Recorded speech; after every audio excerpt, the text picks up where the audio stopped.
आप देख रहे हैं नो रिजर्वेशंस और मैं हूं आयशा आलम खान। आज के जो हमारे मेहमान हैं, एक मॉडल, एक एक्ट्रेस, दोनों बहुत हसीन, दोनों मंजे हुए, दोनों ने अपना नाम बनाया हुआ है। और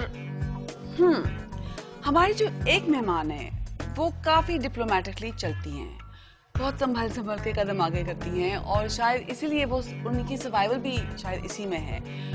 क्या हम उनसे कुछ बातें निकलवाएंगे, ये देखना ही पड़ेगा।